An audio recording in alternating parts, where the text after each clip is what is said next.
A gang harasses a disabled veteran, but she turns out to be a professional assassin. She had no idea that a peaceful afternoon at Liam's corner store would escalate into a violent confrontation that would reveal a criminal dynasty. 5 infamous members of the Red Dragon's motorcycle gang approached the wheelchair-bound woman with the complete unaware that they were tripping over one of the military's deadliest combat specialists. Natalie Nat Carter pretended to be a disabled veteran for a long time, but she was actually quite talented. No, the wheelchair was real. She lost both of her legs in the explosion in Afghanistan. The bikers had no idea that she had transformed into an undercover FBI agent and was looking into their illicit weapons trade, which was worth millions of dollars. They mistook vulnerability for strength. Someone had spotted a target. They mocked her, pushed her chair, and splattered her groceries as they circled her like vultures. Something broke, though, when Derrick the Snake Hayes, their leader, put his hands on her shoulders. It took less than 30 seconds for 3 motorcyclists to fall to the ground. Even though one of them was out cold, their leader was fixated on the weapon that was now squarely in Nat's hands, his own gun. As a result of one woman's relentless pursuit of justice, the biggest weapons trafficking ring in the Pacific Northwest was brought to an end, causing a tremor in the criminal underworld. Please let us know from where you are viewing this story before we go any further. Click the subscribe button if you enjoyed this story. Tomorrow we have something extra special in store for you. Blackwood, Colorado's Main Street was bathed in lengthy shadows as the sun dipped below the horizon. With deliberate and exacting steps, Nat Carter rolled herself steadily along the uneven sidewalk. Buried beneath her casual jacket was the trusty Sig Sauer, its familiar weight pressing against her lower back. Over her 3 years in this role, she had learned to be flexible and adjust her combat techniques accordingly. Rather than being a flaw, the wheels served as a useful accessory. The sound of Maggie's voice escaped the cafe's entrance. "Hello, Nat. How is it going?" One of the few true connections Nat had permitted herself to forge in this town was the youthful cafe owner's sincere smile. "It has been one of those days, Maggie. Thank you." As she swung her chair through the doorway, Nat mentally made mental notes of possible escape routes, sightlines, and cover. Rigid routines persisted. This is Agent Parker's 3rd message for the day, and her secure phone buzzed. The shipment of weapons they had been following was about to arrive. The Red Dragon's sloppiness and self-assurance were growing. For that reason, she had come to this tiny Colorado town to portray a wounded veteran. What made her so dangerous was that no one paid her any mind. The door to the cafe rang. The image of 3 men entering was captured by Nat's reflection in the window. Patches of the Red Dragons, leather jackets. Although she was sipping her coffee, her heart rate remained constant. Although they had crossed paths before, today felt different. The vibe was off. "See who it is, then." In the cafe, Derrick Hayes' voice echoed. "The local hero we like most." There was poison in the gang leader's pretense of respect. After him, 2 additional dragons sprang out in a pattern that Nat recognized from their past battles, setting off his fight instincts into high gear. "Hello, Derrick." Her voice remained neutral as she maneuvered quickly in her wheelchair. "Coffee is available if you would like some." With the odor of cigarettes and cheap whiskey on his breath, Derrick advanced toward the source. "Do you know what I still don't understand?" Invading her personal space, he dipped his head.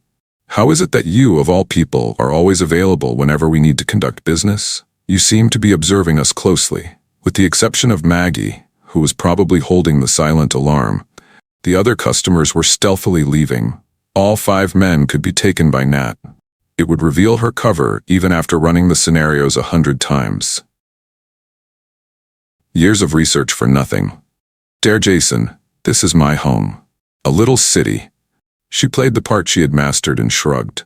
"Scarcely anywhere to go."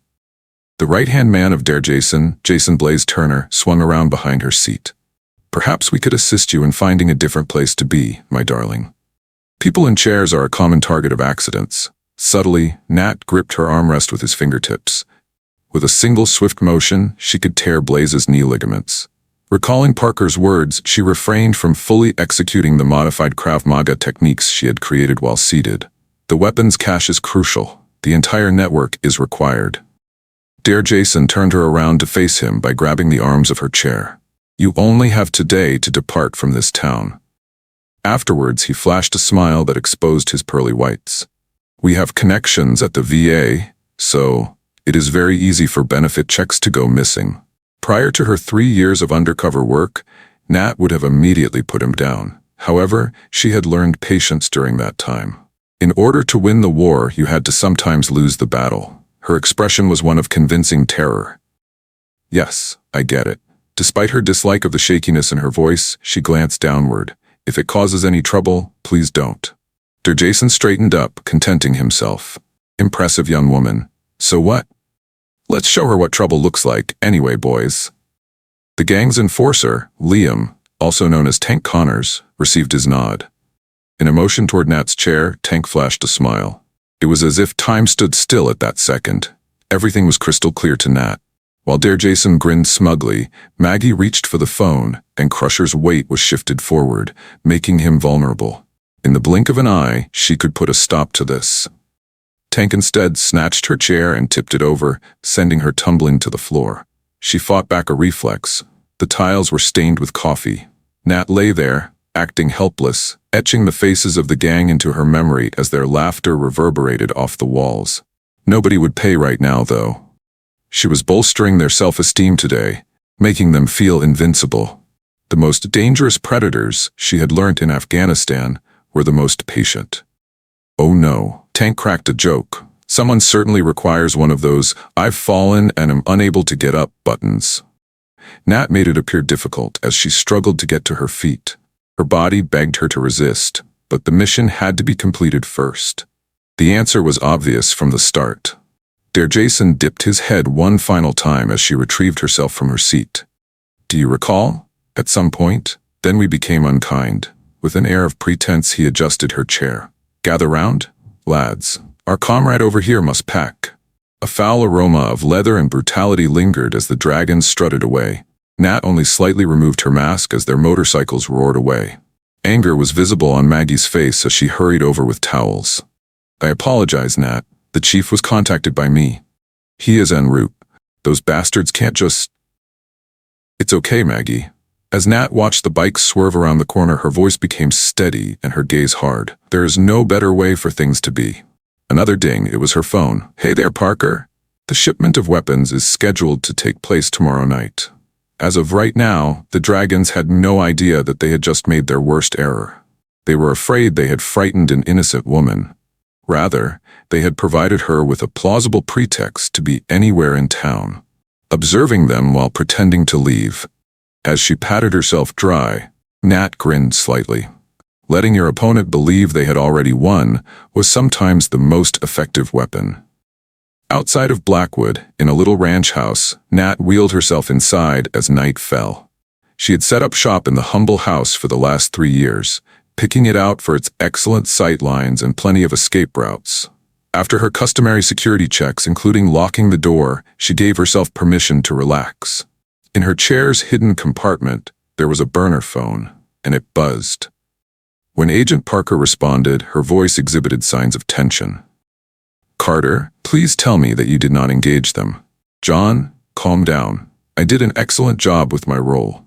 Using a false wall panel as cover, Nat made her way to her computer setup. They carried out our expectations precisely. Tried to run me out of town. Tomorrow night, the shipment of weapons will undoubtedly arrive. According to my source, the cargo is headed for Mexican cartels and consists of large, military-grade hardware. Errors will not be tolerated. A knot formed in Nat's jaw. David, my VA benefits were threatened. Truly unique. Must have seen their expressions. It made them feel great to frighten the defenseless veteran. Excuse me, Nat. A warning was in Parker's tone. This is very obvious to me. Priority is given to the mission. She retrieved security footage from the Dragon's estate.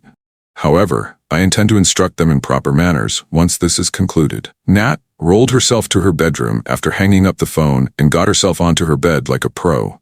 She felt phantom pain in her legs, or what were left of them. Something that brought back the memory of that fateful day in Afghanistan. Unexpectedly, the memories resurfaced. Along the dusty streets of Kandahar, her team moves, the nearby children playing, the metallic glint that piqued her interest. The man in the window is an IED trigger. She was given an option. Either shoot from where she is or dash out into the open to alert the children. Choosing wasn't really an option. Despite losing her legs in the explosion, she managed to rescue 12 children. She had been decorated with medals and hailed as a hero by the military. Next, they had discreetly approached her regarding an additional assignment. She was ideal for the role of undercover agent due to her injuries. Who would have thought that a wounded veteran could be a top agent for the Federal Bureau of Investigations? She jolted back to the here and now as she heard a sound outside. Steps on a gravel driveway. Not casual enough, it's too planned. Just as Nat was about to grab her weapon, a whistle she recognized sounded. "My name is Maggie." The cafe owner welcomed Nat as he opened the door and offered him dinner and information. With a swift turn, she slid inside, locking up afterward. As Maggie continued, she placed a bag of food on the ground and said that the dragon's plans had not changed. At the bar, Jason was boasting about a major delivery taking place at the defunct lumber mill. "We will meet again tomorrow at midnight." I nodded, Nat. From the very start, Maggie had served as her go-to person in town. Among the select few who were privy to her real identity. By assisting me in this way, you are assuming some risk. 2 years ago, my brother was murdered by those cretins. They were selling a bad batch of drugs. I know better than the police to label it an overdose. Maggie's expression toughened. Furthermore, someone must confront them. Various scenarios ran through Nat's mind as they dined. Regular FBI teams couldn't possibly secure the lumber mill due to the sheer number of entry points. They would be less wary, though, if the dragons thought she was going to depart town. It would be useful for her. Last but not least, Nat asked what he could do for Nat tomorrow. Possibly something out of the ordinary. Maggie stooped down. "Just name it. Let me know if you can help me get the word out that I'm heading out of town. Build a compelling case. Stow a few boxes in your vehicle. Pretend to assist me with my relocation. And escape." Armani grinned. "Others will be observing. They must exude confidence. Totally preoccupied. They will believe they have triumphed when they witness me refueling." We spent a considerable amount of time preparing for and telling this story. Please consider subscribing to our channel if you find value in it. To us, it is very important. Bring the tale back now. After Maggie departed later that night, Nat returned to her chair and proceeded to the concealed wall panel. A modified tactical vest hung behind it, next to her computers. For months, she had adjusted her battle armor so that she could do her job while seated. With every strap and pocket strategically placed, you can work smarter, not harder. A text message from Parker rang her phone once more. "The team will be ready to go by tomorrow at 2300 hours. Stop interacting so soon." Nat started getting ready after sending a brief acknowledgement via text. She rehearsed her modified fighting techniques while checking her weapons and studying the lumber mill's plans. The dragons were completely unaware that her level of danger had increased with each insult and threat she had received today. Standing tall isn't a sign of strength until you've lost both of your legs. It's all about knowing when to show vulnerability. As she swung around to face her window, she gazed up at the night sky over the Colorado mountains. Everything would shift tomorrow. Either she would ruin her 3 years of undercover work or bring down a major weapons trafficking operation in the nation. Furthermore, her wheelchair would not serve as an excuse in the event of an accident. Her casket would be that. This time, the phantomly agony was even worse. As Nat shut her eyes, the scene from the hospital following the explosion flooded her mind. No more running, fighting, or serving. The doctors had warned her. They failed to realize that removing her limbs had solely strengthened her resolve. Just like before, the dragons had wrongly assumed that her handicap rendered her feeble. A new message had arrived on her phone, and this time the sender was unknown. A picture showed up. Today, after Tank tipped her chair, Nat was on the ground at the cafe. "Tomorrow is your final opportunity," the caption read. Coldly, in the shadows, Nat smiled. Even though the dragons had no clue what was hunting them, they still believed they were hunters. The most dangerous predator is the one you can't see coming. They'll find out about that tomorrow. Finalizing her equipment check, she started. All of the machinery had been fine-tuned and tested. Every part of her wheelchair served as a weapon. It was transformed from a medical tool into a fighting platform with a reinforced frame, secret compartments, and bespoke modifications. Her frailty was obvious to all who beheld her. The warrior was hiding in plain sight the whole time, but no one noticed. As Nat mentally made her plans, the night grew darker. Tomorrow would necessitate impeccable timing and command. With just one slip-up, the entire operation would come crashing down. The day she awoke in that hospital bed was just the beginning of her training for this moment, though. They believed they had scared her into fleeing, the dragons thought.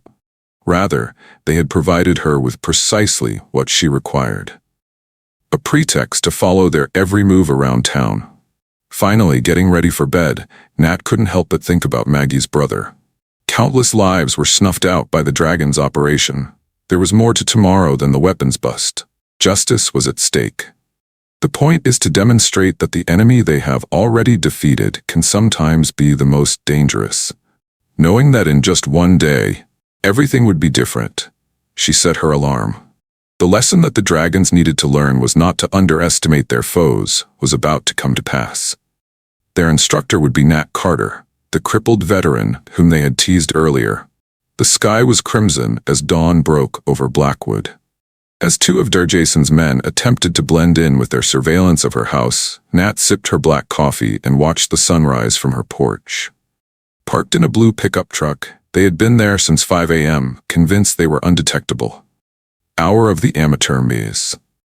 Her encrypted tablet showed the most recent intelligence from Parker. There was enough ammunition in the shipment to outfit a small army. RPGs, modified assault rifles, even prototype military hardware that wasn't supposed to exist outside of classified facilities. The unanswered question that had plagued her for months persisted. Where did the dragons get their hands on such high-quality gear? It was the burner phone. Guys, we're making progress, Nat. Maggie's words were muted. At the diner, Derrick had just finished a meeting. Fashion for ties and suits, certainly not from the area. Something was slipped under the table by them. Is that a description? In his mid-50s, with a military bearing and a pricey watch, seemed genuinely concerned about the lumber mill shipment. Several times contacted Derrick's son. In Nat's head, thoughts were racing. The jigsaw was beginning to come together. Maggie, please prepare the coffee pot. This is the beginning of our strategy. Half an hour after that, Nat whirled down Main Street to ensure that the Dragon's watch team could see clearly. Pretending to have trouble carrying the two heavy boxes, she had them balanced on her lap. At the exact moment, Maggie arrived in her pickup truck, the bed already laden with decor. Nat, where is the last load? Everyone could hear Maggie's yell because it was loud enough. Your departure is absolutely unbelievable to me. Seeing no other option, Nat intoned her voice as one of defeat. It's not safe for me to remain here. They were excellent in their roles.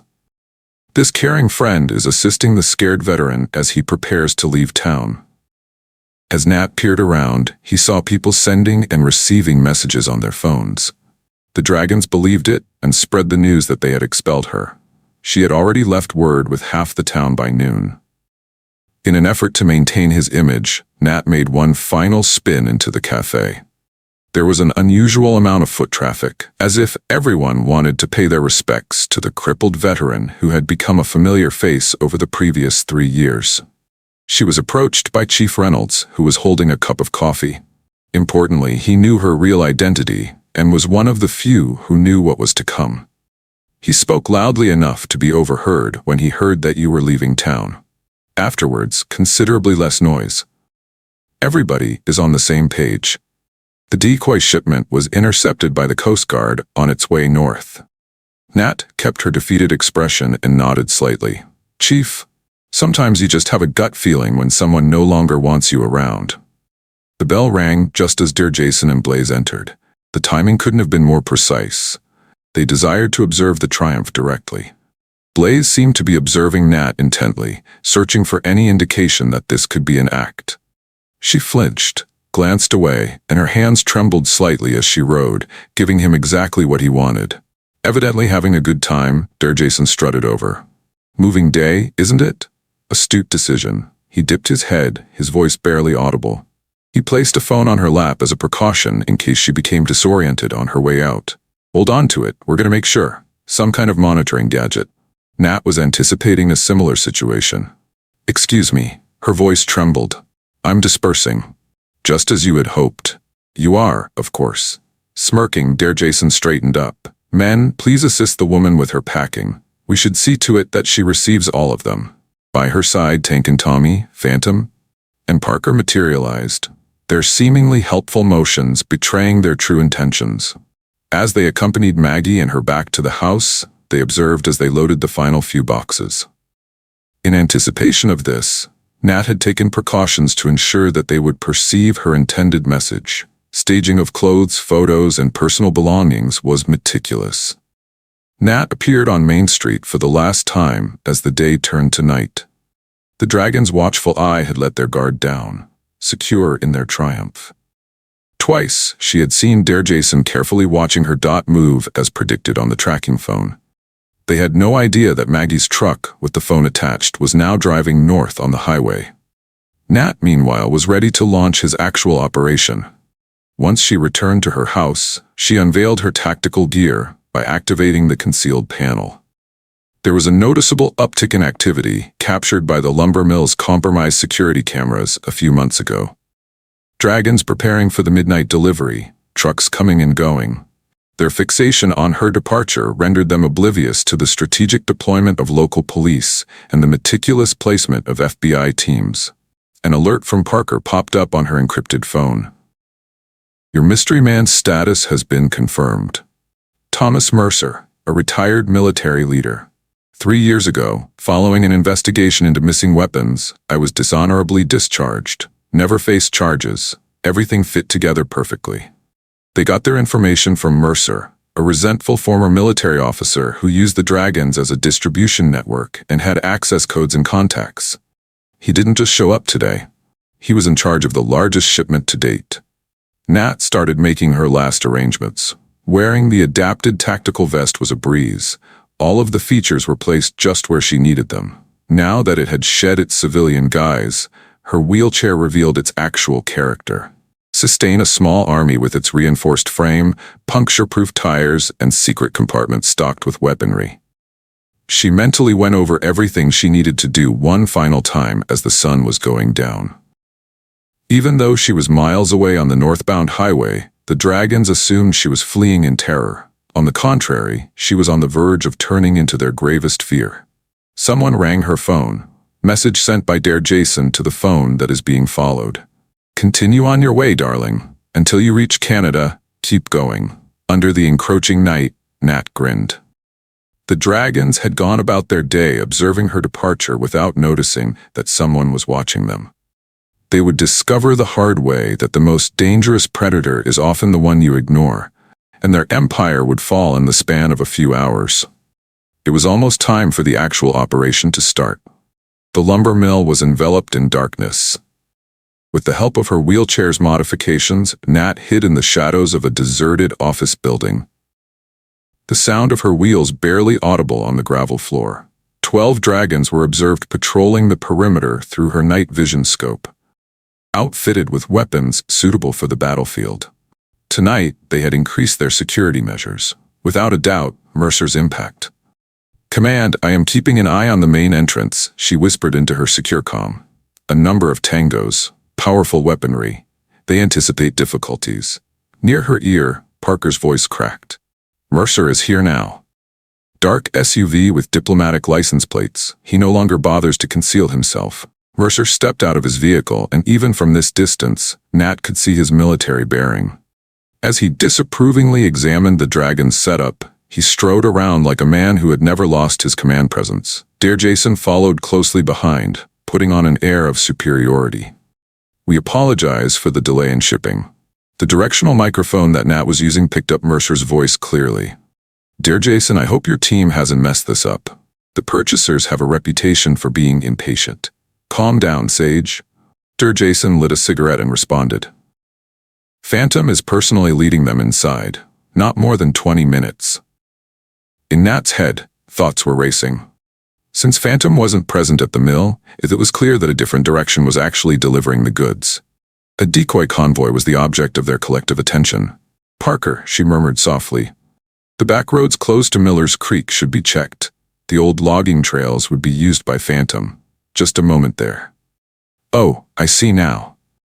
Using thermal imaging, we can see 3 trucks making their way through the woods. "All of our checkpoints are being evaded." Nat beamed a gloomy grin. In the end, the dragons weren't total greenhorns. However, their ingenious path contained a fatal defect. In order to reach the mill's loading dock, they would have to walk through open terrain that is separated from the forest. Just right. As she shifted, she started to move, her wheelchair completely still. She was able to remain hidden thanks to her years of training and the fact that she could use the chair's lower profile to her advantage. All the dragons were on high alert, scanning the area for any danger. No one considered looking at the subsurface. Over her communicator, a distinct voice emerged. "Here at Team Bravo, Agent Carter. The north entrance is showing signs of activity. Cartel plates on 4 SUVs." Nat verified that the purchasers, promptly as planned, "Stay put until I get the mark." As his anxiety levels rose, Mercer anxiously checked his watch time and time again. "Phantom, where on earth are you? We have purchasers." Jason scowled at Mercer, calling him Patience Thomas, highlighting the rank he had lost. The military schedule is not universally binding. The fury that Mercer was experiencing was visible to Nat. Quite intriguing. They were not getting along. She put that away as something that could be helpful. As the forest parted, the sound of engines began to fill the air, exactly where Phantom had foretold their caravan to be. 3 dark-hued trucks skulking through the underbrush. They had meticulously prepared for this, but she had slipped their minds. "Every unit should remain in position," she whispered. "Just give me a little while." The minutes that followed were pivotal. The purchasers were moving northward. The Southern Phantom convoy. Standing exposed in the center, Mercer and Jason were ready to supervise the exchange. If something went wrong, they would all be dispersed. As the trucks belonging to Phantom rolled out of the woods, Nat observed them through her scope. The leading car signaled with 2 flashes of its headlights. The buyer's SUVs flashed back in response. Not the one the dragons had intended, but a trap nonetheless was about to close. While stealthily maneuvering through the shadows, Nat whispered, "Command, I'm relocating to position 2. As she sheltered behind a pile of lumber, her chair's bespoke suspension expertly navigated the uneven ground. Now everything was visible to her. The purchasers are moving with caution. The procession of Phantom is approaching from behind. At the center of it all are Mercer and Jason. All the parts were there, prepared for years, deep cover for months. Everything is building up to this point. "Please, sir," someone new on the phone. "We are facing an issue. There is a second contingent of purchasers moving eastward. Completely unplanned." Nat's heart sank. It wasn't just a sale, because there was a second group. A bidding war broke out. By playing both sides, the dragons were causing buyers to compete, which in turn drove up the price. Despite its ingenuity, it resulted in twice the number of hostile armed forces approaching their position. "Parker," she murmured softly, "the time to act is now." An ambush ensues if those factions ever meet. Parker responded negatively. "Regarding the second group, we do not possess containment. Retain your stake." As the situation became increasingly unstable, Nat observed, weapons were being prepared after the first group of buyers spotted the second. Jason, who had pulled his own gun, was the target of Mercer's yelling. Phantom's caravan came to a halt, trapped in the thick of things. It suddenly appeared to her. Mercer and the second set of purchasers exchanged a subtle nod. It wasn't merely a botched auction. A betrayal had been committed. Mercer had everyone fooled. "Mercer is assisting the second team, Parker. Things are going to get heated." Mercer pulled out his weapon and pointed it at Jason's head before Parker could react. "Did you honestly believe I no longer required your assistance?" A snarl escaped him. "You're merely delivering packages. I am now accompanied by my true allies." Anarchy ensued at the lumber mill. Fearing they were being set up, the first group of buyers opened fire. People in Phantom's convoy hurried to take cover. As soon as anything moved, Jason's men began shooting. Due to her extensive military training, Nat remained motionless. Just let them fight it out. Their numbers will naturally decrease. The FBI agents encircling them weren't the true trap. They were responsible for creating the crossfire. Looking through her scope, she noticed Mercer evading the gunfire and making his way to an alternate exit. The mayhem had not surprised him in the least. He always intended for this to happen. Just let the gangs slaughter each other, steal weapons, and blend in with the chaos. Parker, she murmured softly. Mercer is about to take action. May I participate? The sound of gunshots filled the lengthy silence. At last, the voice of Parker. Complete the task at hand. Hold on for dear life. Unlocking the hidden compartments of her chair, Nat grinned glumly.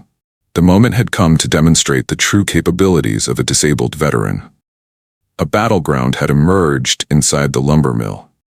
As three factions engaged in gunfire, the night was illuminated by muzzle flashes and the reverberation of bullets off the metal structures. With her wheelchair's black covering blending in with the shadows, Nat glided through the mayhem like a specter. Mercer, convinced he had pulled off the ideal diversion, was making his way towards the eastern exit. No, he was incorrect. While keeping an eye on Mercer's path, Nat hid behind a forklift. He reverted to his former soldier ways of moving stealthily and taking cover. However, he had erred on a critical point. He was keeping his eyes peeled for any danger. It was never noticed. Whispering into her communicator, she ordered Team Bravo to keep fire on the main group. Put an end to their progress. I am taking care of Mercer. A projectile rebounded from the forklift hovering over her head. Concerned more with quantity than accuracy, the initial group of purchasers was hurling ammunition in all directions. Careless action. They were about to run out. At this point, Mercer was navigating between boxes 30 yards away. Nat quickly calculated direction, velocity of the wind, and total distance traveled. Because of the recoil compensator she had installed on her rifle, it was ergonomically sound and ideal for shooting from a chair. It had been 3 years since she'd missed a shot. She alerted command that she was about to explode. 1, 2, 3. With a flawless arc, the flashbang floated through the sky. It touched down precisely 3 feet behind Mercer, the spot she had predicted. Unfortunately, it was too late for him to respond. There was an ear-piercing boom. Mercer was taken aback, his balance off. Nat then took action. With complete stillness, her wheelchair could reach speeds of 30 miles per hour on level terrain. She barely needed a few seconds to traverse the distance before she slammed into Mercer's legs. With a clatter, his weapon shattered as he sprawled to the ground. "Excuse me?" Mercer blinked, trying to focus. Upon recognizing her, his eyes widened in surprise. The crippled fellow from town? He was hit square in the neck by Nat's initial blow. She was seated, so her modified knife hand attack was ideal. Mercer stumbled backward as he choked, scoffing at his clumsy counterattack. She muttered something icy in response. Her following blow landed squarely on his knee. She was well aware of the potential dangers that legs posed. It was a rough go for Mercer. Despite his training, he had never faced an opponent of her caliber. All of her military skills had been rethought and reworked to be as efficient as possible while using a wheelchair. His background was hindering him. In an attempt to adapt to a standing opponent, he persisted. She identified him as a federal agent and fastened zip ties around his wrists. "Police have detained you. Are you an agent from the FBI?" Though he was in pain, Mercer laughed it off. At this point, they are truly squatting. The zip ties were purposefully tightened by Nat. "In fact, I've been keeping tabs on your operation for the past 3 years. The weapons that you have been pilfering, every buyer, serial number, and corrupt officer you have on staff is in our possession."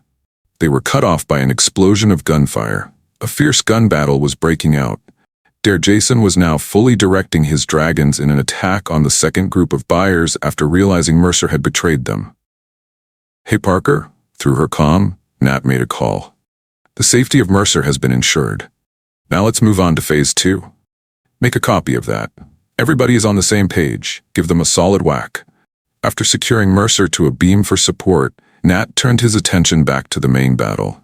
Interposed between the two factions of purchasers, the dragons bore the brunt of the gunfire. Just right. A small drone controller was extracted from the concealed compartment of her chair by her deft touch. There had been 3 years of building up to this point. There was a hidden surprise in every shadow cast by the lumber mill. She gave the order for all units to wear gas masks. She proceeded to push the button. The lumber yard was engulfed in thick white clouds as smoke canisters went off at the same time. Screaming, the dragons and purchasers fired aimlessly into the haze. Through her tactical display, though, Nat could perceive everything. The adaptations to her wheelchair were invaluable as she navigated the mayhem. The concrete was unaffected by the rubber-coated wheels, and the reinforced frame diverted any rounds that might have gone astray. She appeared and disappeared like a specter in the haze.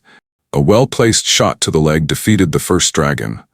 The second one was struck in the solar plexus by an elbow as she slid past. She was practically invisible to the standing fighters thanks to her unique perspective and years of combat training. "Get in touch." It was a yell. "A chair for the Fed." "A what?" Astonishment rang out in Jason's voice. "Come and find her." Nonetheless, it was hopeless to locate Nat amidst the haze. Her wheelchair was engineered to be remarkably silent, with a profile that was too low for conventional warfare strategies. Despite their initial concerns, she ended up with more benefits than drawbacks. As the smoke began to dissipate, she beheld Jason attempting to rally his troops. In an effort to coordinate a withdrawal, he was yelling commands. Forget it. With her rifle steady, Nat took position. Like she had practiced countless times, it only took one shot to disable. Jason was thrown around as the round caught him in the shoulder. "Greetings, Winter." In her ear, Parker's voice sounded urgent.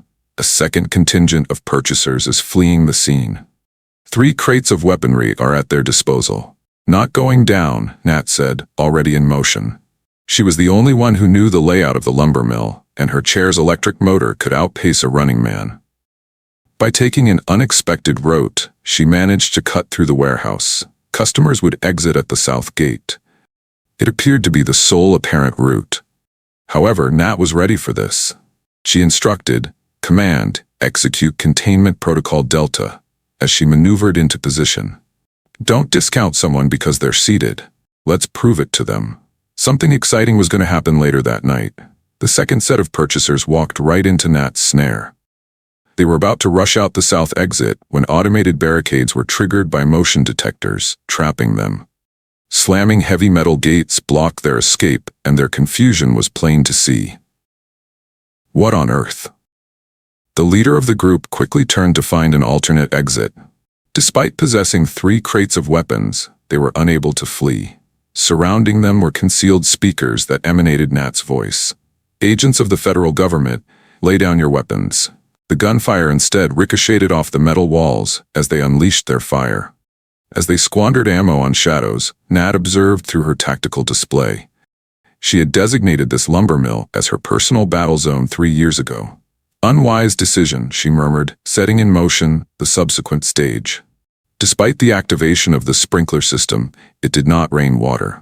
A tranquil mist, crafted with care, hung in the air. As the drug started to work, the purchasers lost their footing and started shooting wildly. Half of them were genuflecting in a matter of seconds. Moving on to her next position, Nat reported that the control in the south sector was contained. "Is the main fight going well?" Parker's reaction was anxious. Some of Jason's soldiers were rallied. In an attempt to breach the eastern perimeter, they have Phantom's weapon convoy at their disposal. Nat beamed a gloomy grin. "Quite a while." She moved stealthily through the warehouse en route to the group that Jason was with. As she shifted into position, her chair's bespoke suspension effortlessly traversed the floor littered with debris, ensuring her stability. She could make out Jason guiding 6 dragons toward the east gate through the openings in the crates. They were rushing as quickly as they could while pulling heavy weapon crates. Despite the fact that her earlier shot had left Jason with a bleeding shoulder, his anger and adrenaline drove him on. According to his yelling, "This is not possible.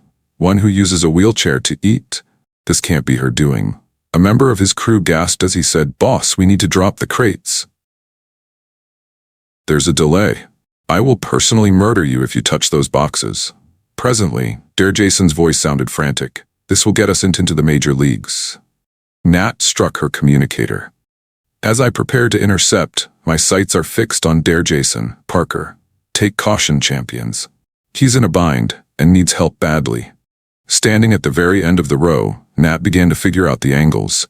They failed to take into account the benefit that her wheelchair provided her.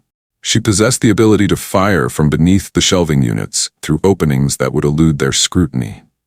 Shot to the leg, the first dragon collapsed, its cries of surprise echoing through the air.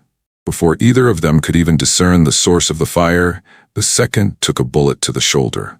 "Oh no, lower yourself." Finally letting go of his crate, Derrick let out a scream. "Come and find her." Already in motion, Nat was circling around to their side.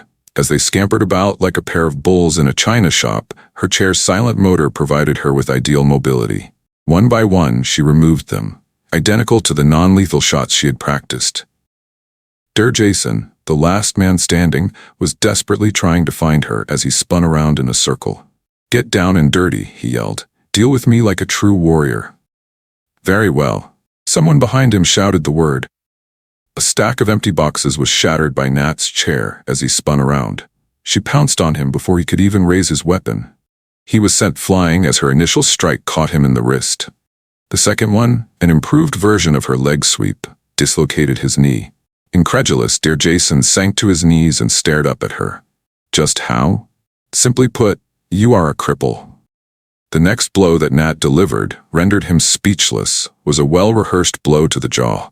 She spoke calmly as she rested her hands on his wrists, identifying herself as the cripple who had just broken your entire operation. "No need to stand up, I managed it all." The tone of Parker's voice was critical. "Agent Carter, we are facing an issue. Mercer has escaped." A sudden jolt went through Nat.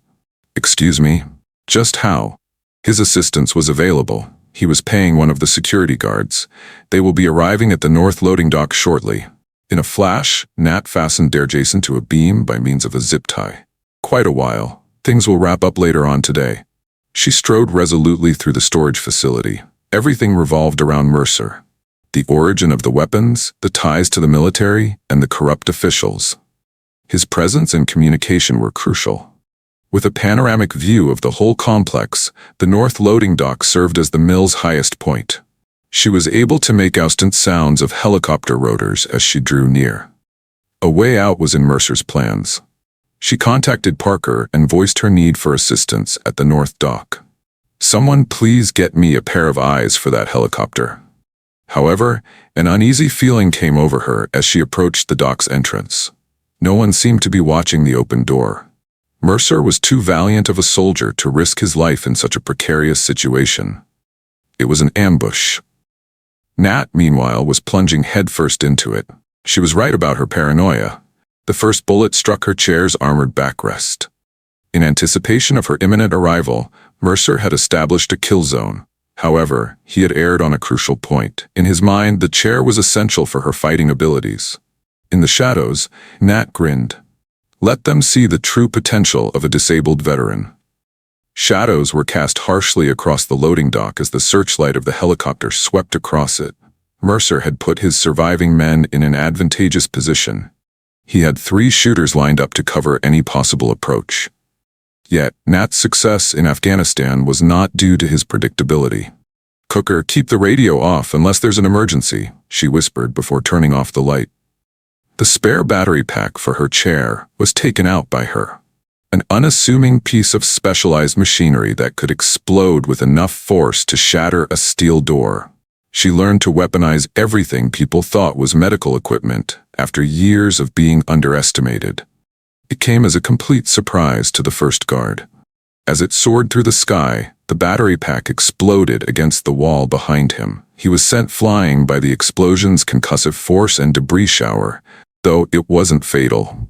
The most crucial thing was that it got everyone's attention, where Nat was not present at all.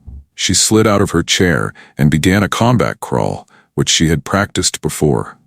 She was able to stealthily traverse the concrete floor thanks to the strength in her upper body that had evolved over the years. No one on Mercer's team ever thought to look below as they continued to stare at the explosion site. Did she disappear? Their sound was a hiss. Nobody can leave the crippled person out of chair. While hiding behind a crate, Nat cracked a grimace and smiled to herself. Assumptions about disability have always been a source of vulnerability for people. No, the chair was not a prison for her. It was merely a tool among many. The voice of Mercer resounded from on high. Go get her. Our sole option for escape is that helicopter. Nat took cover behind the shifting shadows cast by the searchlight's erratic sweeping motion. 3 little objects resembling dice were extracted from a concealed pocket in her tactical vest, which she accessed by reaching up. One more personalized layout. Covert electromagnetic pulse generators for use in healthcare settings. As the first one rolled beneath the rotorcraft, the landing strut was softly touched by the magnetic surface. The second and third went in separate directions, but they eventually converged on the power distribution box located at the loading dock. Our time is limited, boss. Anxiety was beginning to grip one of Mercer's soldiers. The FBI is sending teams to the area. Mercer coiled his jaw and his fists in a threatening manner. You can get insurance without destroying that federal dickhead. The EMPs were set off by Nat. As soon as the power went out, the loading dock went dark. The rotors whined as the helicopter's electronics sputtered and failed. Nat took action amidst the subsequent mayhem. Taking advantage of her height, she hoisted herself onto a loading pallet. The first guard was just 3 feet away when the sudden darkness struck, and his night vision goggles made him blind. Nat struck his carotid artery with pinpoint accuracy. When he hit the floor, he was already unconscious.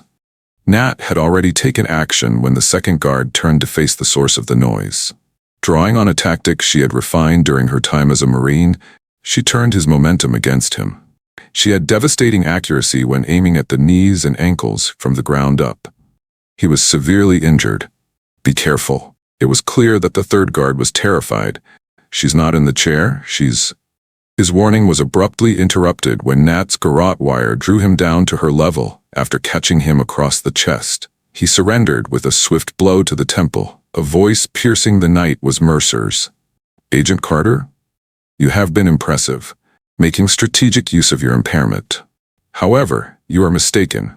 I had set this trap. Out of nowhere, lights flashed from concealed locations. For a moment, Nat was blinded as she was caught in a flurry of spotlights. As her vision cleared, she beheld Mercer atop the loading dock, gesturing with a tablet computer.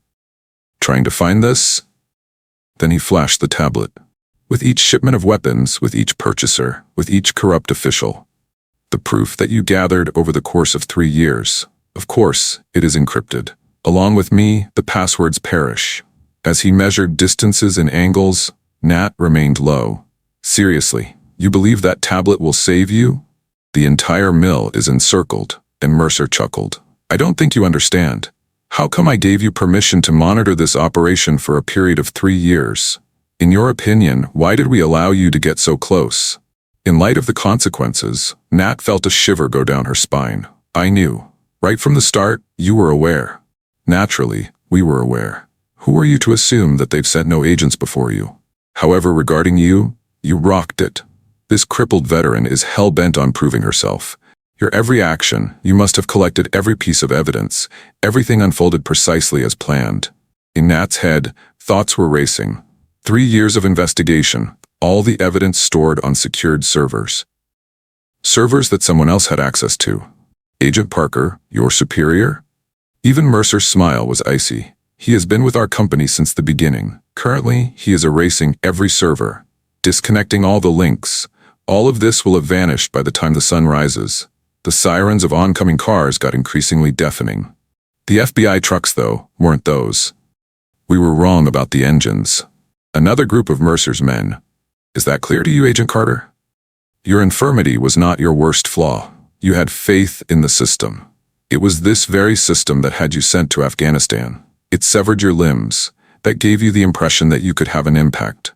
Fists formed on Nat's hands, the culmination of all her efforts, each and every piece of proof, every offering. This is all in another person's game. However, Mercer had erred on a crucial point.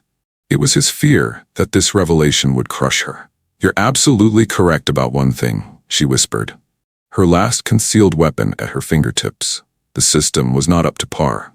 For that reason, I lost faith in it about 2 years ago. The grin on Mercer's face wavered.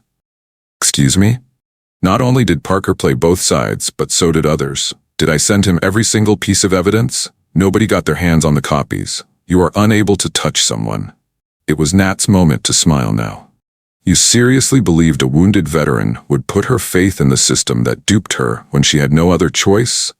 It was almost time for the actual operation to start. When Mercer's phone rang, his self-assured grin disappeared. With a serious expression on his face, he cast a quick glance at the screen. Tell me what you did.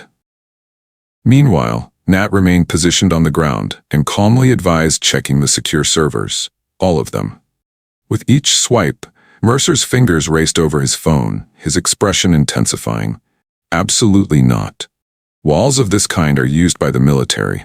Plus, I had a full 3 years to figure them out. Your entire history, including the sale of weapons and the bribery of government officials. All of the country's major news outlets and police departments are getting their hands on it. In this very moment, a mysterious noise pierced the darkness. A variety of helicopters are rapidly approaching. Not a substitute for Mercer. They were birds of war. Nat went on to say that those aren't FBI helicopters. A Special Operations Aviation Regiment, that is, the 160th. Do you recall those, Thomas? Recalled device? They are highly curious about the whereabouts of their vanishing weaponry. Fury twisted Mercer's features. Obtain a secure line for me to Parker immediately, please. You won't get any assistance from him. As Mercer's men began to tense up, Nat drew herself behind a crate. I think he's already in jail. Let me tell you something. I was collaborating with someone else while you watched me feed data to Parker, who has been pursuing you for a longer period of time than I have. A chirp was heard from the tablet held by Mercer. As he perused the message, his pupils enlarged. Oh, Director Chen, so you're collaborating with the CIA? Nat hardened his smile. I worked for 2 years. There were 2 locations for each piece of evidence I gathered. The compromised servers of Parker and the secure ones of Chen. The real investigation went unnoticed because you were preoccupied with the crippled agent. Mercer's final semblance of mastery dissolved. Take her life. Eliminate her immediately. Nat had already begun to move when his remaining men opened fire. After months of practicing moves that most people wouldn't believe were possible without legs, she had committed every inch of this loading dock to memory. Keeping a low profile, she moved fluidly from cover to cover. After 3 years of pretending to be weak, she finally spoke up, igniting their fury. For 3 years, I pretended to be a wounded veteran. Do you wish to know the reality? Her last surprise was set off by her. Dispersed charges placed at various points around the loading dock. Industrial magnets taken from the machinery of the lumber mill, rather than explosives. With a strong hum, they went into action, and all of a sudden, any weapon that had metal parts was pulled toward the walls. The truth is that I was never a fighter who required the chair. I went with it because people tend to ignore those they perceive as defenseless. Mercer had no idea that the loading dock would become a battlefield. The weapons his men possessed were rendered ineffective due to insurmountable magnetic forces. And Nat, lurking among them like a phantom, attacked from below, taking advantage of their own height to his advantage. She explained that Director Chen had been gathering evidence against you for a long time as she knocked down another guard with a knee strike. He was unable to approach, though. After that, I arrived. Optimal cover. The wounded veteran is an unlikely suspect. In an attempt to halt the data upload, Mercer frantically typed on his tablet. All of it can still be deleted. Oh no, that's not possible. Finally, Nat's voice came closer. For months, that tablet was not linked to your actual servers. Like the rest of your operation, it's all for show. With their spotlights illuminating the area, the military helicopters were now directly overhead. With pinpoint accuracy, Special Forces operators lowered armed individuals on swift ropes. The worst part, you know? Pulling herself onto a crate, Nat stepped out of the shadows and met Mercer's gaze. Because you and other men like you can't get past my disability, you actually saw it as my weakness. However, it was actually my greatest asset. Mercer pulled out a concealed handgun, but Nat was quicker. He lost his hold on her as she struck him on the wrist. She had mastered this technique from her ground fighting style, and the second hit knocked out his knee. She seized the tablet as he landed, protecting it as proof. A voice from on high calling out to Natalie Carter. Chen, the director, offers his warm regards. Mercer and his surviving men were cornered when the Special Operations Squad charged in. Their processing and zip-tying were finally finished, and Nat watched as her role in the operation was fulfilled. With an offer of assistance, one of the operators went up to her. "Do you require assistance in returning to your seat, ma'am?" With the kind of upper body strength that would embarrass most athletes, Nat grinned and pulled herself up. "Thank you, but I understand now. Over the years, I did." Mercer made a final U-turn as he was led away. "Just how?" Then he made a demand. "You fooled everyone for a long time." As Nat returned to her wheelchair, she said, "I didn't fool anyone.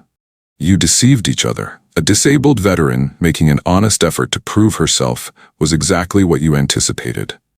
"You have never pondered the rationale behind my apparent cover-up, given my combat record." Nat turned on the motor for her chair, just as the sun was rising over the lumber mill. She remained undercover for 3 years, allowing them to underestimate her at every turn while playing the part they expected her to play. However, she was not the victim they made her out to be. It had always been her role to be the hunter. As federal agents swarmed the complex, dawn painted the lumber mill in shades of gold. From her wheelchair, Nat witnessed the loading of Mercer and his men into armored transports. Chen, the director, a man in his 50s with sharp features, came up to her while holding a tablet that showed real-time data uploads. As of this writing, he had identified 17 corrupt officials. 2 generals, 3 federal judges, and 4 state prosecutors. "You have presented indisputable proof." "Hey Parker." "Nat, what do you think?" Despite her prior knowledge of the solution, aiming to launch when the servers became live. "Just 20 minutes ago, I was apprehended at the Canadian border." Chen looked downcast. "For 3 years you allowed him to think he was in charge of your life. That is commitment." After the battle that night, Nat shifted in her posture, her shoulders tense from the strain. "I was never in his way. I was giving him food. Instead of getting rid of anything, he was actually copying it to your encrypted servers. He guided us all the way to the peak." Nonetheless, Chen observed another vehicle depart. "Living here, pretending to be the defeated veteran while they tease you mercilessly every day. Agents typically don't last more than a month." In a small way, Nat smiled. "I don't think most agents would have seen the benefit. My weak spot was not the wheelchair. I considered it my strongest suit. The crippled veteran is not believed to be a danger by anybody." Now the local news vans were following the federal vehicle convoys. As soon as Maggie's truck arrived, the proprietor of the cafe hurried over to Nat. Maggie took a deep breath. "I had no idea what you meant when you said you had a plan. Those instances when they pestered you at the cafe, according to Nat, were just what we needed. Every occurrence, every sarcasm, every danger. They became overconfident and careless as a result of it all." As Chief Reynolds approached, a mix of amazement and a hint of embarrassment crossed his face. "Agent Carter and I were completely unaware. Not even those of us who were aware of your FBI affiliation could fathom the entire extent. That was the main idea, anyway." In order to face him, Nat pivoted her chair. "The response from the town had to be sincere. You had no choice but to treat me as a disabled veteran, just like any other." The Dragons began to believe their own presumptions as a result. Military intelligence, the ATF, and even the CIA were among the arriving vehicles. All of Mercer's tendrils were now exposed in his network, as operations broke out across the nation, bringing down unscrupulous officials and arms dealers. Nat's phone was constantly buzzing with updates. The youthful agent yelled out to the director, "You should view this. In Mercer's office, we discovered a secret chamber. It appears to be international connections." With Maggie at her side, Nat rolled herself toward the office building. "Did you get the meaning of this?" Maggie spoke softly. "So once this makes headlines, you're out of here for good?" "Sure, I am aware." Just a little remorse crept up on Nat. Regardless, Blackwood had become her favorite. However, the objective extended beyond a single town. There was much more going on than Mercer's operation revealed. Intelligence abounds in the secret chamber. Maps marked with paths that weapons take. Officials on corrupt lists have not yet been turned in. Operations that will never materialize according to these plans. Surveillance images of Nat displayed on one wall. while strolling through town, at the store, and at the cafe. Since the start, Mercer had been observing her, mistaking himself for the hunter. It remained a mystery to him. While looking at the pictures, Chen thought, he was completely oblivious to your deceitful intentions, despite the extensive monitoring. He saw exactly what he had anticipated. A photograph of an exposed Nat in her wheelchair was something Nat plundered. That is the issue with bias. In fact, it makes you blind. I felt weak in the chair. They were so sure. They never once asked why someone with my history of combat would go for such a transparent cover. Their focus was diverted by an uproar outside. Helicopters carrying news crews were beginning to land. The cameras roll as federal agents question additional individuals. The news would spread across the country in a matter of hours. One of the biggest arms trafficking operations ever brought down by a crippled veteran working alone. Aware that this was only the start, Nat proceeded. Other operations would be understandably anxious if Mercer were to be arrested. An unidentified caller had called her secure line, and her phone buzzed. Stage 2, prepared for your arrival. Maggie saw the look on her face. Don't you think there's more? Nothing has ended yet. Although it never ends, Nat said as he watched the sun rise over the mountains. One point was on which Mercer was correct. A corrupt system exists. That is, however, the reason why we must contend with it internally. Procedure by procedure. She was already plotting her next move as she swiveled her chair toward the exit.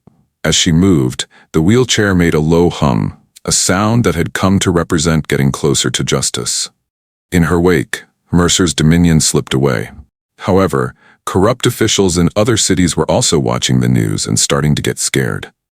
For all they know, a wounded veteran is likely keeping tabs on them as well, patiently waiting for them to believe their own fabrications about what makes someone dangerous. The actual labor had only just started. On their way into the secure briefing room at Fort Harrison, Nat could hear the thunder of military helicopters overhead. In front of a wall of screens showing real-time data from raids across the nation, Special Operations Command Commander General Richardson stood. As more weapon caches were revealed through satellite footage, his expression became gloomy. We've confiscated over $2 billion in illicit weapons in the 48 hours since Mercer's arrest, he told the assembled task force. But that's not why I convened this meeting. As he gave the go-ahead, his assistant handed out the sealed folders. Slide them open. As Nat went over the contents, her blood froze. Images captured by surveillance cameras showed masked individuals entering safe houses in various parts of the world. She whispered that Mercer had a backup plan. His cells were very sluggish. That is right, Carter agent. A map depicting red dots spreading like a virus was pointed to by Richardson. As soon as we stepped onto the lumber mill, these cells began to activate. They deal in more than just weapons. Mercenaries, that is, served in the military and received training from Mercer. Can you tell me the number? We are aware of at least 200, each one armed with top-secret weaponry and technology plundered from the past. Plus, they're primarily focused on one goal. Their gazes locked. Who are you? Everyone went silent. Nat persisted in reading the intelligence report without showing any signs of emotion. No one had anticipated the extent to which Mercer's network extended. There had been more going on in the lumber mill operation than simply weapons. Witnessing her work had been an exercise in testing my mettle. And that's not all, Richardson went on to say. If what Mercer says about another player is true, then there is more than one. Nobody was safe from this person, not even him. The architect was a code name for a former CIA Wetworks operator. This individual has been utilizing Mercer's weapons pipeline to construct a private army. Chiang leaned forward, the director. Is the architect associated with any ID? Negative. We discovered this, however, in Mercer's private records. The screen displayed a fresh image, Afghan hamlet that has been reduced to ashes. Instantly, Nat identified it. Her knuckles turned white as she clenched the arms of her wheelchair. In a low voice, she explained that was the spot where she had lost her legs. Neither was the IED haphazard. Richardson affirmed that it wasn't. It was set up by the architect. It was at that point that they realized you were approaching Mercer's operation. Agent Carter, your demise was the intended target of the explosion. You became their obsession when it failed. Throughout your 3 years of covert operations, they were observing and gaining knowledge. In Nat's head, thoughts were racing, each and every one of your meticulously orchestrated interactions with the dragons. To herself, it seemed like she had been the one doing the hunting. Her strategies, adaptations, and fighting style had actually been observed by another individual. Out of nowhere, a junior analyst swarmed the room. "Extensive breaches have been discovered, sir.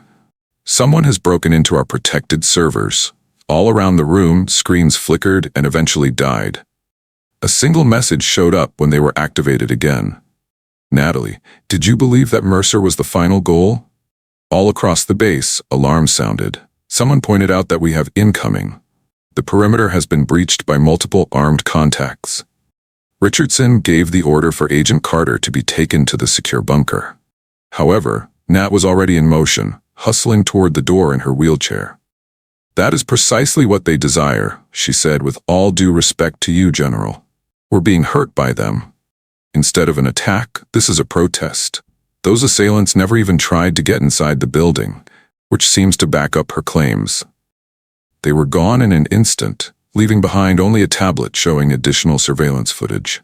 Picture this: Nat and Blackwood, working at the lumber mill and vanquishing Mercer's men. It dawned on Chen that they'd been ahead of schedule the entire time. The seizure of weapons and Mercer's arrest were both orchestrated by them. "Not quite," Nat said, his gaze fixed on the photographs now. "Just like Mercer, they messed up. They assumed I would be easy to predict because of the wheelchair." She looked over at Richardson.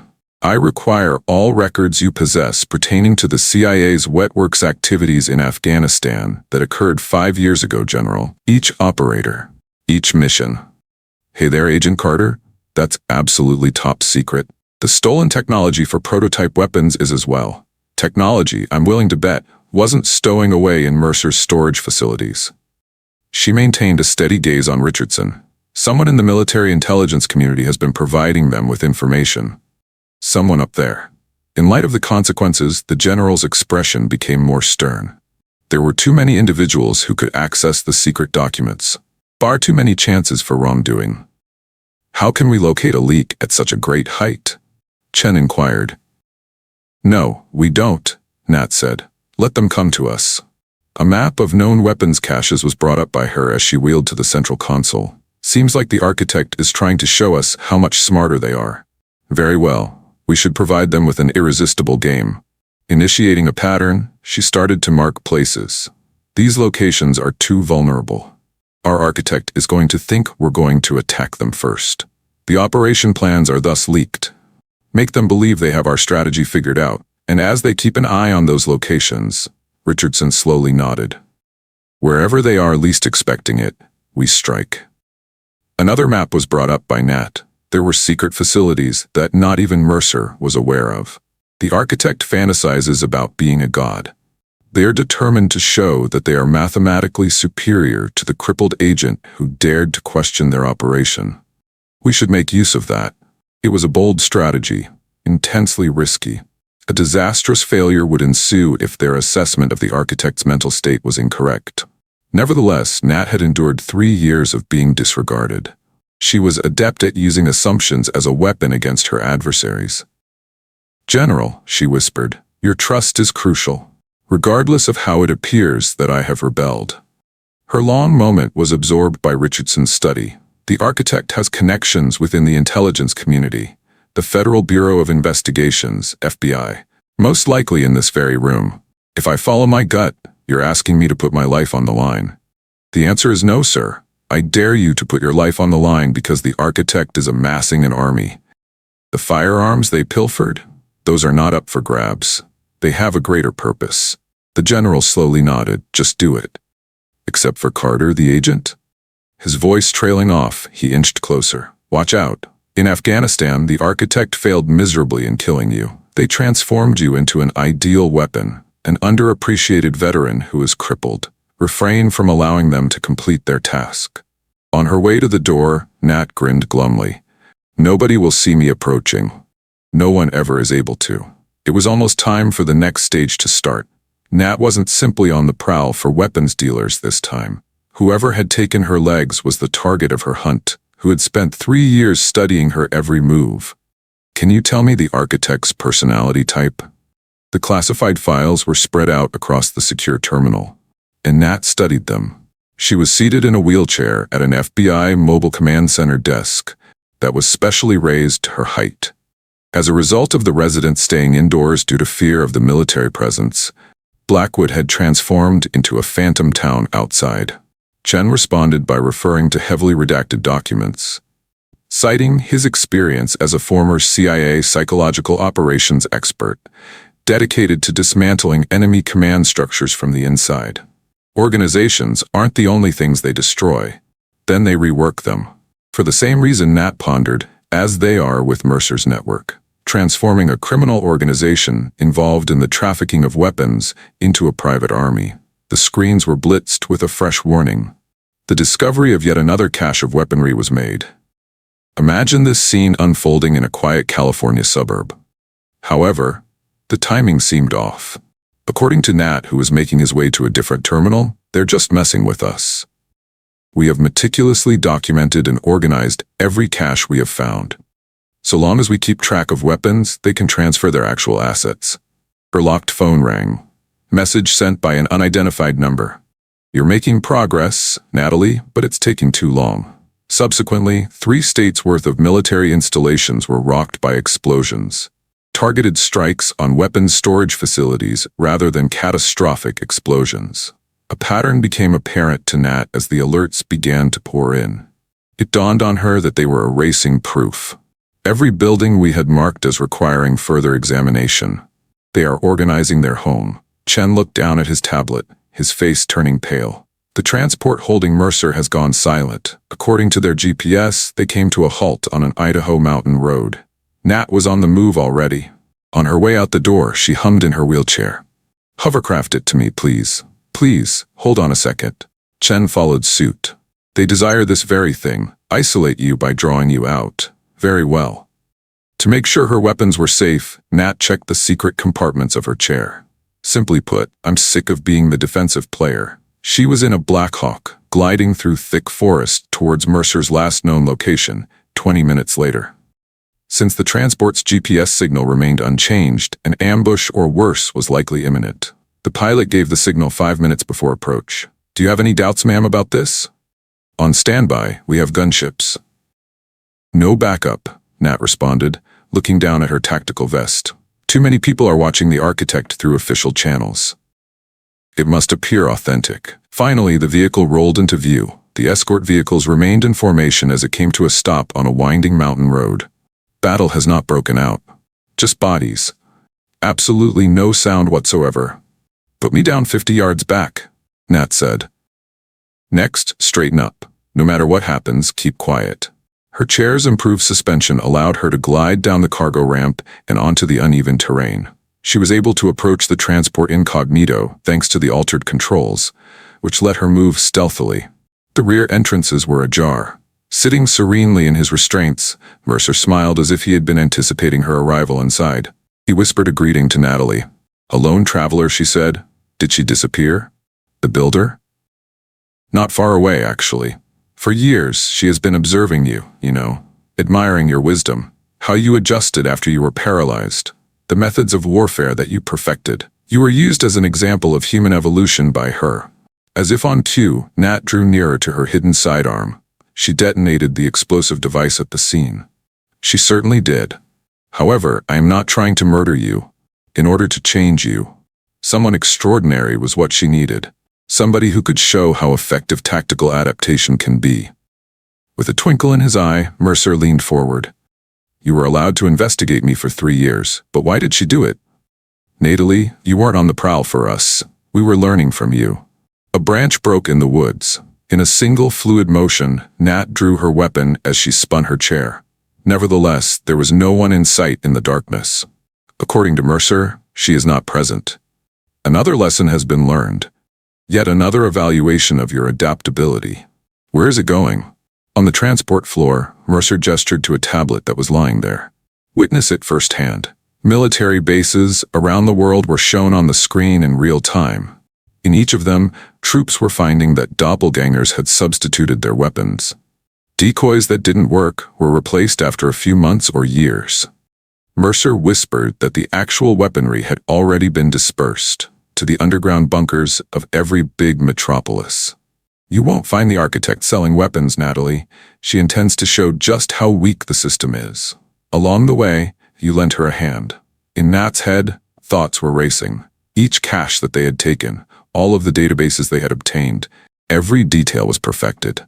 The architect had been doing more than merely observing her. Under Nat's investigation, she had been concealing her true operation. Who told you this? There was a grin on Mercer's face. She wants you to comprehend, that's why. What's the next move? The mayhem? The mayhem? The disintegration of armed forces command systems? She sees it as a natural progression in your development. When weak systems collapse, stronger ones rise to the surface. The tablet display briefly showed a new message. Is Natalie prepared to go on to the next lesson? An engine began to rev up the transport's speed all of a sudden. As soon as the car got going, the doors started shutting on their own. The width of Mercer's smile expanding. He yelled out that we had better get going. Prior to the charges going off, you have approximately 3 minutes. A sliver of time to rescue me. Either that, or halt the actual operation beyond the mountain. Various heat signatures converged through the trees, and Nat's chair sensors detected them. The forces of the architect are positioning themselves. What though? She was faced with a decision. Her actual adversary, lurking in the shadows, was observing, absorbing, and adjusting. The game was changing. On top of that, Nat still wasn't sure if being underappreciated was a boon or just another ruse. In the split second following Mercer's revelation, Nat's mind computed paths and chances. The vehicle was charging as it sped down the mountain road. Heat signatures swept through the forest behind her as the architect's forces drew near. On the opposite side of the mountain, an even more serious event was taking place. She had already decided. Without the charges, Mercer would die anyway, she murmured as she spun her chair towards the forest. 15 enemies were moving in formation on her tactical display. I recognized their formation. During her time working undercover, she had employed comparable strategies. I realized they're using my tactics against me. It wasn't enough for the architect to research her techniques. She had her armies trained to mimic Nat's logic. Using features of the terrain she usually avoids, she accelerated through the underbrush, the motor of her chair humming along. She would be expected to use the easiest routes. Exactly like she had done for the past 3 years when she had been undercover. She needed to demonstrate her chair's capabilities now. She was completely invisible to the first assailant. With the help of her adaptive wheelchair, Nat was able to climb out of a ditch that looked insurmountable. He was knocked out cold with a single, well-placed shot to the knee. "Reach out! Hey!" someone yelled. The trees are her home. However, Nat was already in motion, skillfully navigating cover points that they would never think of thanks to her chair's stealthy design. After years of adjusting to life with a disability, her combat adaptations went beyond the norm in terms of what she could do. Ghoulies were battling the architect's armies, no visual echo team. Delta, she isn't taking the designated routes. How is she navigating this landscape? Precise shots defeated 3 additional assailants. Not fatal, but severely crippling. Defeating was only one of Nat's issues. A message was being conveyed by her. The architect was hoping to pick her brain about her techniques. This was a seminar in excellence. The surviving troops were seen reorganizing and changing their formation in her tactical display. In the midst of it all, they were learning and adjusting. According to her usual manner, someone rang Nat's secure phone. A note from the builder. "That was a brilliant improv, but you're leaving Mercer free." Now that it was negotiating hairpin turns down the mountain road, the transport was nearly invisible. Prior to the charges going off, Nat had approximately 90 seconds. In response, Nat typed, "You're not as smart as you think. Verify the thermal imaging." In her short time with the ship, she implanted a micro-EMP that could fry electronic detonators onto the ship. All charges had been dropped. There was no way Mercer was leaving. There was a lightning-fast reaction. That is absolutely astounding. However, I will be switching the boards as you play chess. Out of nowhere, new signatures appeared on Nat's tactical display. Dozens of them, not heading in her direction but towards something beyond the mountain, were making their way through the forest. Accessing satellite feeds. It was announced by the chair's computer. The sight shivered her spine. In the midst of the mountainside, concealed was an airfield. There were 3 cargo planes being loaded with what appeared to be missile parts. Her screen flashed manifests that told the story.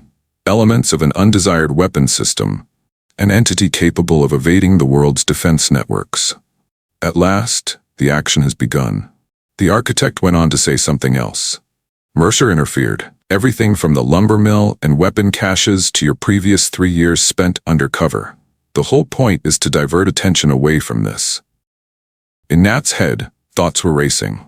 A private army wasn't the only thing the architect had created. Under the guise of Nat's investigation, she had set up an entire shadow military infrastructure. The strength of the architect's covert operation increased with each weapons bust that law enforcement prioritized. We have a location thanks to Parker. Through her secure comm, Chen's voice crackled. The architect's control center, a Bitterroot Mountain structure that appears to be a converted missile silo. Nat responded, "It's a trap," as she continued to monitor any hostile activity on her screen. While her actual operation gets underway, she wants us to focus on that. What's going on? Noticing trends in the cargo loading, Nat examined the satellite feed. The way they were dividing up the weight seemed off, except in cases where the missiles, she realized, are just props. Examine the loading pattern. For real launches, they aren't balancing them correctly. Yet another stratum of dishonesty. She focused on the cargo bays and improved certain areas. I see. Individual containers. I don't think these belong in a weapon. So, they're waiters. Cores for quantum computing. The final goal of the architect became clear. Private armies and weapon trafficking were not at issue here. A shadow intelligence network capable of hacking and controlling any military system globally was to be constructed. She isn't attempting to instigate a conflict, Nat assured Chen. Before it happens, she will make sure she has control over both sides. New motion was detected by the sensors in her chair. Just as swiftly as they had emerged from the forest, the enemy forces were retreating, vanishing into it. Realizing it was nearly too late to intervene, the architect was allowing her to perceive the broader perspective. Almost there. Chen, I require all of the information we possess regarding the regional quantum computing facilities. Data on energy usage, buy a cooling system. There has been anything out of the ordinary in the past 3 years, taken care of. But wait, Nat, there's more. An architect's CIA operations record was discovered, the Afghan village where you amputated your legs. That story has additional layers. The grips on Nat's chair grew increasingly firm. Please tell me. Your deactivation wasn't the only goal of the IED. There was a distinct blast pattern from the explosion. It did exactly what it was intended to do, cause harm. I don't need anything else.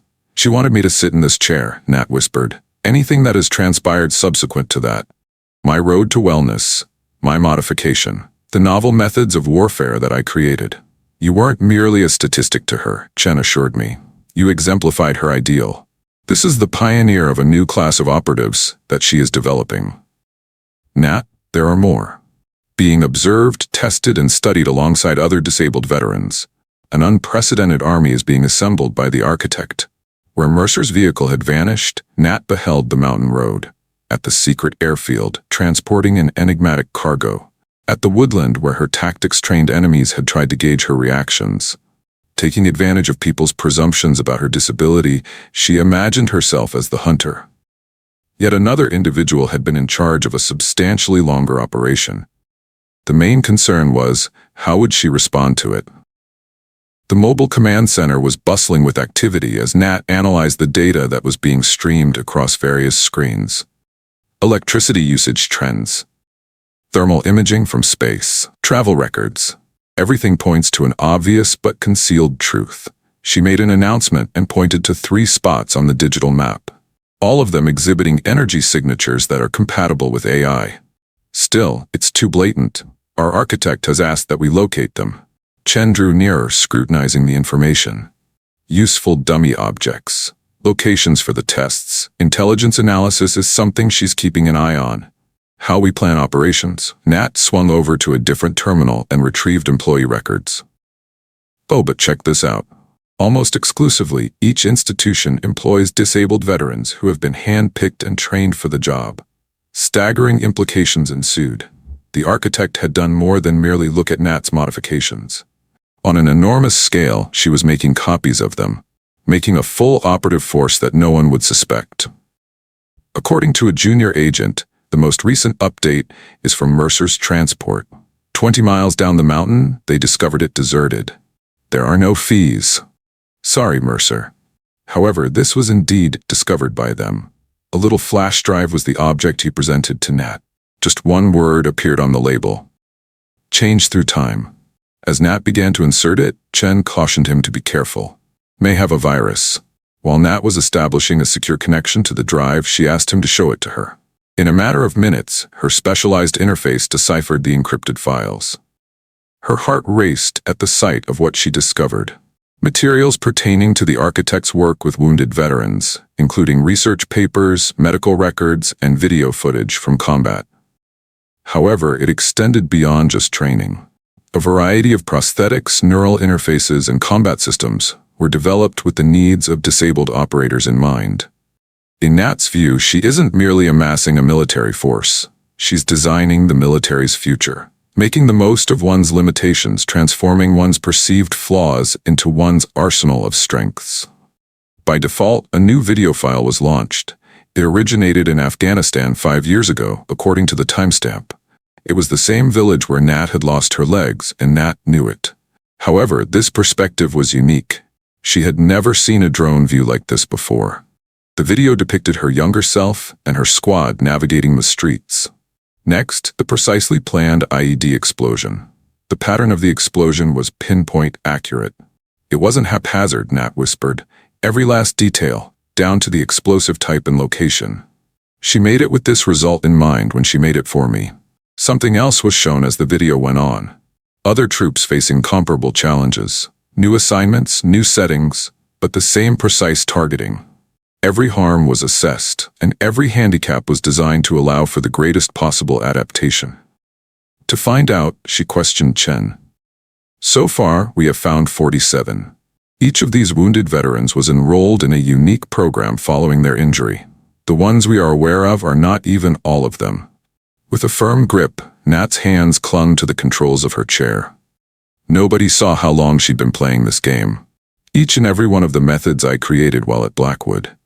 I was assisting her in honing the procedure. Her locked phone rang. The architect has another message. You get it now. Natalie, you aren't merely a model for me. I crafted my masterpiece in you. Warnings blinked across all screens before Nat could answer.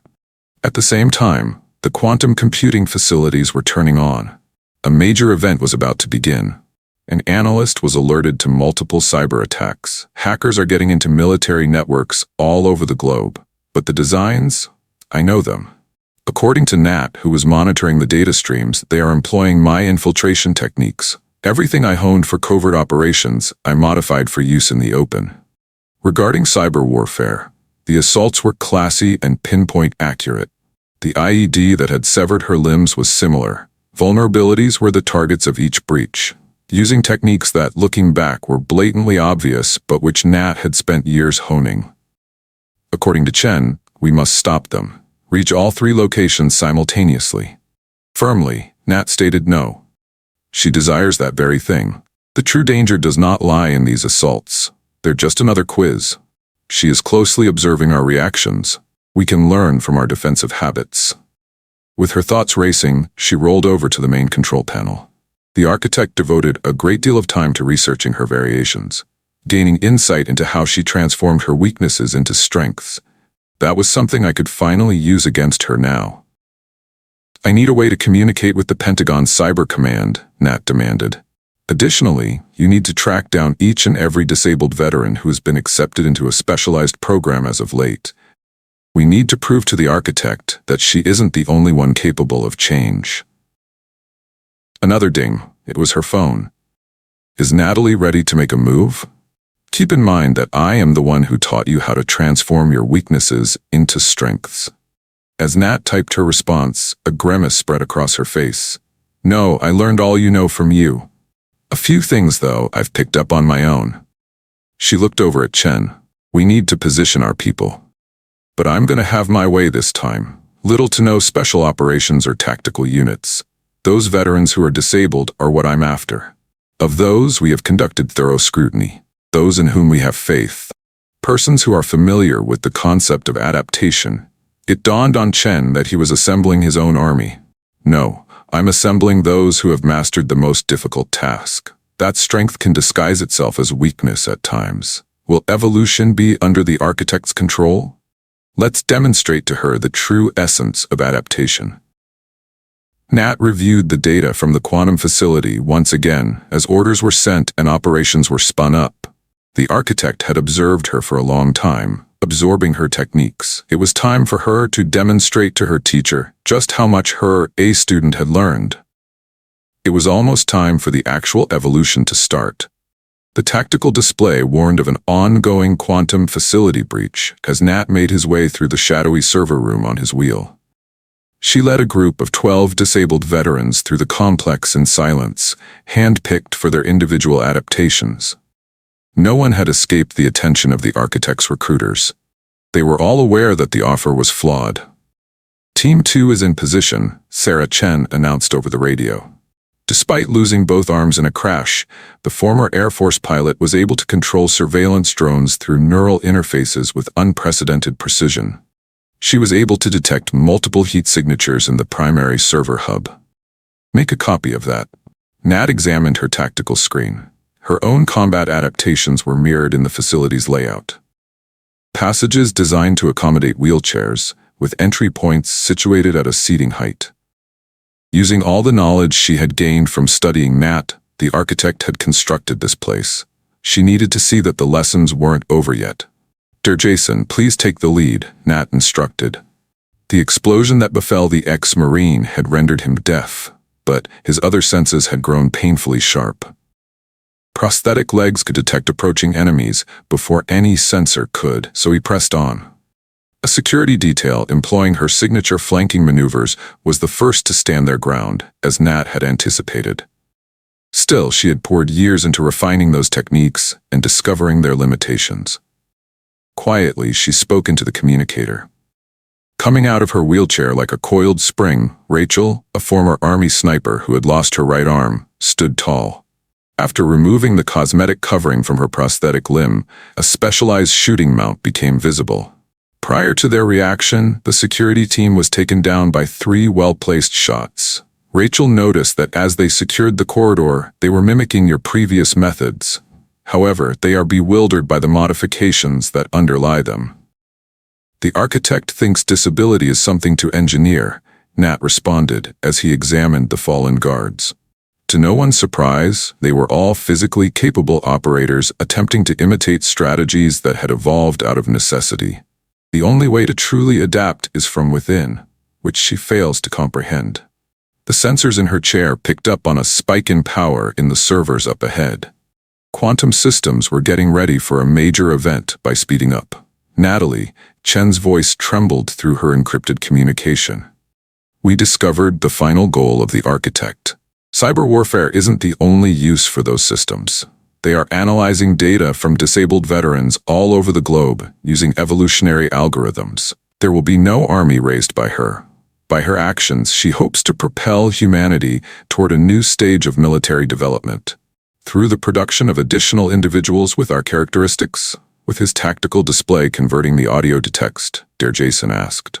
No, as Nat observed the data streams, Nat realized. By highlighting the benefits of disability. With each wound, she devised a new strategy. It was an experiment.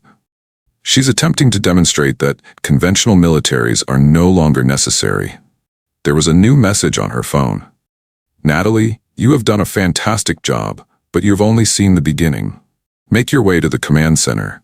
Witness the true nature of evolution." The picture and the message stopped Nat in his tracks. Maggie, who works at the Blackwood cafe, was bound to a medical device. All over her, sensors were transmitting data to the quantum computers. The architect went on to say that the next step is to recruit volunteers. Thankfully, your friend stepped in to lend a hand. 30 minutes remain before the operation starts. Make your decision without delay. The grips on Nat's chair grew increasingly firm. Sarah, teach me how to draw up building plans. Discover an unanticipated path that leads to the control room for me. Sarah said that they've taken care of all the obvious angles, assembling a map of security positions using her drones. Any object large enough to accommodate your chair is under surveillance. Nat beamed a gloomy grin. Hey, who said I had to give up my chair? Parts of her tactical wheelchair were removed by her. Things like sensors, weapons, and medicine. While she waited for clarity, her teammates beheld in bewilderment. Rachel whispered, "You're going to show them what real adaptation looks like." He was serious. As Nat checked her equipment, she explained that the architect had spent years studying her fighting style from this chair. Based on those assumptions, she constructed the entire facility, but she neglected to consider an essential detail. Then, what is it? This chair isn't where I came from. Afghanistan was a long time before I learned to fight, and on occasion, although she lacked experience, her upper body strength shone through as she dragged herself out of the wheelchair. Changing the rules completely is sometimes the greatest approach to adapt. As he helped her with her gear distribution, Jason beamed. Using the ventilation ducts and maintenance shafts to sneak in is something they'll never anticipate. Very much so. Rachel and Sarah, you are the stars in my sky. Wait for my signal. Everyone else. When I get to the control room, I need to simultaneously hit all of the server nodes. Is the architect trying to impose evolution on us? What can real survivors accomplish? Let's prove it to her. Nat started her approach as her team got into position. She was able to maneuver through areas that were too tiny for any tactical team, thanks to her years of training in alternative movement techniques. To protect herself from operators who were confined to wheelchairs, the architect had constructed her security system. True adaptation, she hadn't realized, meant getting out of the chair. It takes courage, my friend. A voice from the corridor suddenly rose to the level of the architect. Blackwood, and how she watched you act helpless for so long, is something she's been narrating to me. Our goals are crystal clear to her. Nat responded, "You're trying to play God," and she knew the architect could hear her. Causing impairments and necessitating adjustments. However, that is not how real evolution works. Yeah, right? Nat, take a good look at yourself. Regardless of how much you've grown or progressed, that IED was the beginning. That present came from me. No. In order to get closer to the control room, Nat drew herself around a corner. Something was taken from me by you, my post-event self. I decided on that. The development of myself. Maggie was visible to her through a ventilation grate at this point. The medical device appeared eerily real, serving an obvious purpose. Like you crippled me and everyone else, Nat realized, you're going to cripple her as well. As I elevated you, I will elevate her as well, the architect corrected. Sacrifice is necessary for the next level of human military development. As a signal to her squad, Nat fumbled for her radio. She hesitated, though, for some reason. Something was familiar in the architect's voice. All too common. According to her soft words, you're just like the rest of us. That's how you pinpointed the exact location of the IED. You were no stranger to it. Everything was confirmed by the subsequent silence. Disabled veterans weren't the only ones the architect had been researching. There was no one like her. And now Nat had the perfect plan to thwart her. Good day, Natalie. Approaching from the front, the architect's voice reached Nat as she dragged herself into the control room via the maintenance shaft. I was hoping you'd understand. Nobody was expecting the woman who stood next to Maggie's medical restraint table. Decades ago, Thomas Rebecca Harris, famous Delta Force operator, was believed dead in action. Underneath her fatigues, a sophisticated prosthetic leg shone, and her uniform sleeve hung empty where her right arm should have been. According to Nat, who positioned herself behind a console, it was the mission that cost you your arm and leg. There was purpose behind it. Great, Rebecca grinned. Similar to how I orchestrated your harm, I orchestrated this as well. Every adjustment meticulously tracked, every loss precisely estimated. An ideal setting for evolutionary testing. With her frightened eyes wide, Maggie fought against her limitations. Now that its function was apparent, The medical device hummed menacingly. Its purpose was to inflict targeted trauma in order to elicit the type of adaptation that Rebecca favored. It dawned on Nat that you were the guinea pig. The first person you hurt was yourself. I demonstrated the idea. Weakness, reliance on flawless bodies and conventional tactics are the results of traditional military thinking. But one's actual power? A flex of Rebecca's prosthetic fingers was visible. Converting vulnerability into strength is the path to true strength. Injuries inflicted on innocent bystanders will lead to a generation of disabled veterans and further human development. A passionate intensity soared through Rebecca's voice. I was able to back up my theory with every single subject I picked and injury I engineered. No one proved it more convincingly than you, Natalie. After 3 years of letting everyone down in Blackwood, you've mastered fighting techniques that no able-bodied operator could hope to replicate. With Nat's help, his squad was ready. Their signals were visible on her tactical display. Their attack on the facility's servers would be initiated by just one word. She had to comprehend, though. Maggie? For what reason? What gives? Due to the fact that the next stage has arrived. On to the medical controls, Rebecca went. Personal development is insufficient. This is the wave of battles of the future, and we must demonstrate it. Picture whole special forces units with operators fine-tuned for optimal adaptation. War injuries are no longer a prerequisite for the development of warriors like us. They undergo engineering, perfection, and evolution. Dude, you're goofy. You can't avoid me. It has been proven by quantum systems. The result is the same in all of the simulations.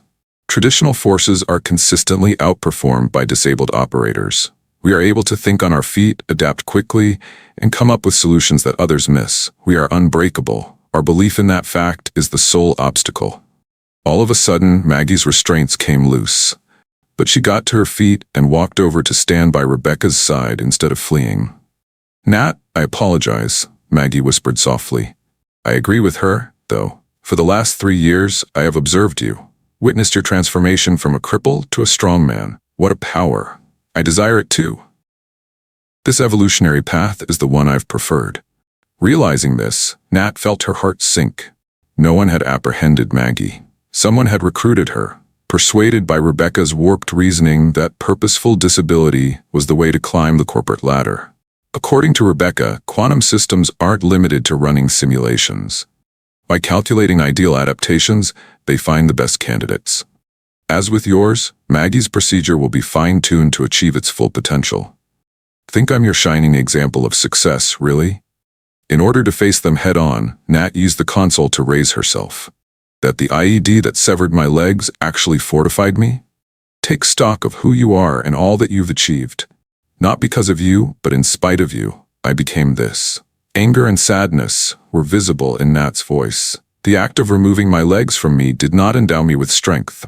All you did was make me realize how strong I already was. That is the aspect of evolution that eluded your comprehension.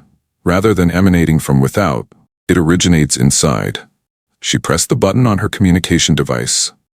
Right now, at the same moment that Nat's squad struck, the facility descended into anarchy. There were power outages, server failures, and quantum system failures. However, Rebecca merely grinned. Think I wasn't prepared for this? Each and every strategy and tactic you're employing. You learned it all from me. I had you made. No, Nat's tone had relaxed. No one forced me to do it. That was a huge error on your part. Then what is it? You, like everyone else, wrongly assumed that my wheelchair was my weakness. Now I'll tell you the truth. I could have beaten you without it. Thanks to years of clandestine practice, Nat was able to move with explosive speed. As Rebecca countered, her prosthetic arm whirred, but she had trained to fight opponents who were wheelchair-bound. She was unprepared for the ground-based fighting style that Nat employed. It was a vicious and effective battle. 2 veterans, one with a disability and the other with a different philosophy, who have learned to live with their limitations. To back up her claims about engineered evolution, Rebecca battled. True strength, according to Nat, is a product of free will, not coercion. The decisive factor in the battle was neither technological nor tactical. A comprehension was achieved. The most fundamental principle of human evolution had slipped Rebecca's mind as she laboriously sought to perfect it. Change is born out of need. not deliberate planning. Rebecca gazed up at Nat with a sense of awe as she lay down, her prosthetics disabled. Just how? I did the math and made a strategy for every possible outcome. You failed precisely because of that. Her restraints were fastened by Nat. Conformity isn't the essence of genuine evolution. The key is to chart your own course.